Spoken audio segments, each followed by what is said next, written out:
Silipin na po natin ang sitwasyon sa lungsod ng Taguig, isa ang barangay Bagong Bayan sa isinailalim sa election watch list ng PNP. May live report si Laban Yuver.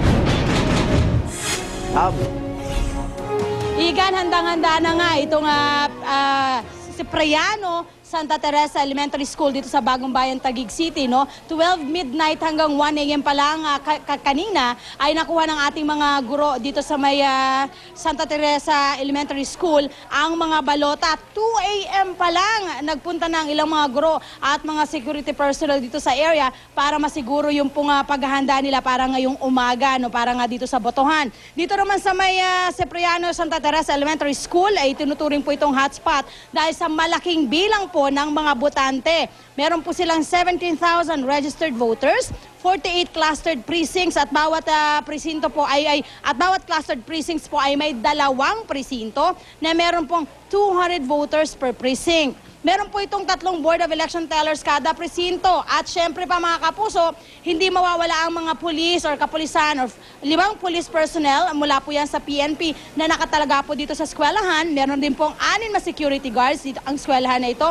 At 6 AM kanina, at 6 AM, sigurado, kanina lang nagdagsaan na po yung ating mga botante, mga poll watchers at syempre yung ating pong mga guro. At makikita ho natin ngayon dito sa aming kinaroroonan, ito po yung Precinct 107A at Precinct 107B. Nakalatag na po dito yung pong inyong mga, kung sakasakaling kayo po iboboto dito sa area, nakalista na po inyong mga pangalan, yung pong inyong mga voters identification number, pati po yung mga presinto na inyong pupuntahan. At kahapon nga raw ay namigay, at pakita lang natin sa monitor yung itong pinagmigay po ng City Hall, yung pong tinatawag nilang Barangay Election 2010 ID na kung saan po nakalagay, kung saan po kayong presinto pupunta, yung pong inyong precinct number location, ayan nakasulat po para po kahit papaano ay hindi kayo malito kung saan po kayo pupunta. Pasok naman tayo dito sa ating presinto, may kita ho natin meron na tayong may mga botante na ba tayo, ma'am?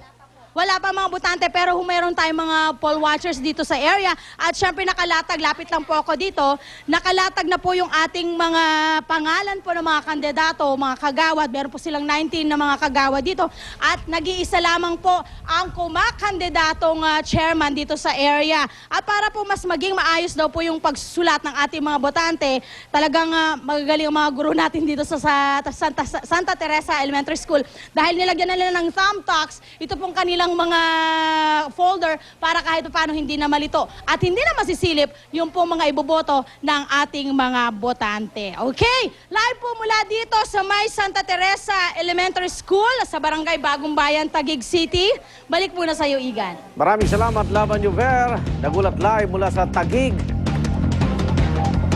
Samantala, puntahan muna natin si Suzy para sa latest naman sa mga tanong na natatanggap ng UH Election Hotline. Suzy!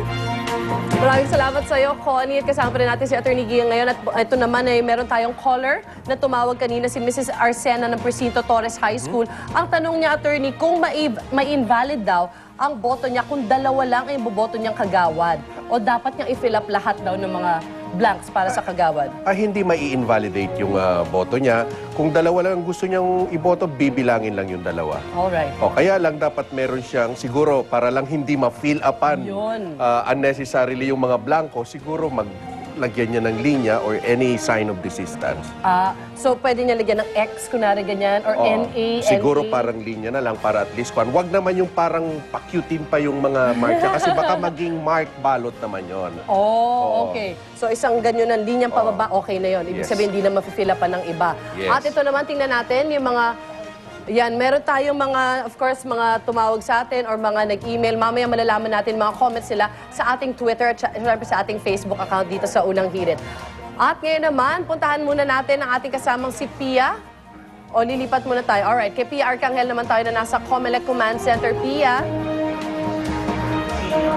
Salamat, Suzy. Anong mga aros ngayon ay mag-uumpisa na ang press briefing ng Comelec, pati na ng PNP tungkol sa gaganaping barangay at SK elections ngayong araw. Pero bago yan, pasadahan lang natin ang ilang mga numero para sa araw na ito dahil inaasahan po na 42,025 ang bilang ng barangay chairman na iboboto ng ating mga kababayan ngayong araw. At sa barangay Kagawad, meron naman tayong mahigit 294,000 na pwesto. So, kabuuan kabuuan, suma total 672,400 ang inaasahang mga posisyong bakante na iboboto ng ating mga kababayan. At paalala rin ng COMELEC para dun sa mga may katanungan o may mga gustong magsumbong, marami pong hotline numbers ng COMELEC. Tandaan lang po ang ilan sa mga ito, 527-0821 at 527-1892. Ulitin natin, 527-0821 at 527-1892. Meron din po yung 525-9335.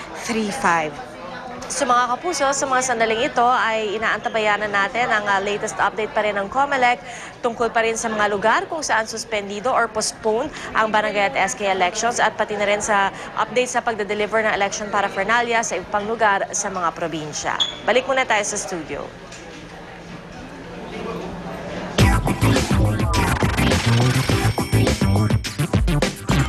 Oras na para sa unang chika, narito si Luan D. Luan. Thanks, Egan. Celine Dion is now a proud mommy to two handsome baby boys. Sunday afternoon sa Florida, USA nang isilang niya ang dalawang sanggol sa St. Mary's Medical Center sa West Palm Beach. Wala pang pangalan ng twins na parehong mahigit 5 pounds ang timbang. 9 years old na ang panganay ni Celine and husband manager Renee Angelil. More chika coming your way, so stay tuned. At ang hirit namin mamaya, latest sa pagsimula ng barangay at SK election sa iba't ibang polling precinct. Proseso ng botohan at bilangan ng boto ngayong barangay at SK elections, alamin. At balikan natin si Suzy. Alright, ngayon barangay at SK elections na ready na ba ang inyong listahan kung sino-sino ang mga iboboto? Pero hindi lang mga posisyong ihahalal dapat natin malaman, pati mga tungkuling kanilang gagampanan. Watch this. Ilang buwan pa lamang ang lumipas nang tayo bumoto para sa national at local elections. Ngayon ay muli na naman tayong magdedesisyon para sa barangay at sangguniang kabataan elections. Sa puntong ito, 16 na kandidato ang iboboto. Para sa mga botanteng 18 taon pataas, 1 punong barangay at 7 kagawad ang ihahalal. Para sa mga kabataan, 1 SK chairman at 7 SK kagawad naman. Mahalaga ang papel na gagampanan ng bawat isa. Ang isang barangay chairman o punong barangay ang nag-uugnay sa komunidad at lokal na pamahalaan. Sila yung naniniguro na yung mga serbisyong binibigay ng local government ay talagang nakakaabot sa mga komunidad. Responsable naman ang mga kagawad sa pagbuo at pagpapatupad ng ordinansa. Merong mga partikular na kondisyon sa bawat barangay na hindi mo naman makikita sa lahat. So kailangan bawat barangay merong kakayanan na gumawa ng mga ordinansa na ikabubuti ng kanilang mga residente. Nasa kamay rin ng kagawad ang pagdedesisyon kung saan gagamitin ang pondo ng barangay.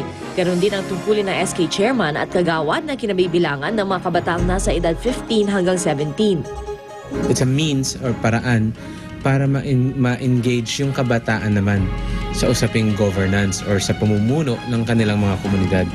Ang isang pinuno ay hindi dapat naiimpluwensya ng sinuman, may paninindigan at mapagkakatiwalaan. Kailangan hanapin natin yung taong nagtatrabaho ng tunay, no? Yung taong may malasakit sa komunidad at yung taong hindi nagpapagamit sa mga political concerns. Napakahalaga ng boto ng bawat isa dahil nasa inyo ang kapangyarihan na maghalal ng mga pinunong magpapabuti ng ating kinabukasan.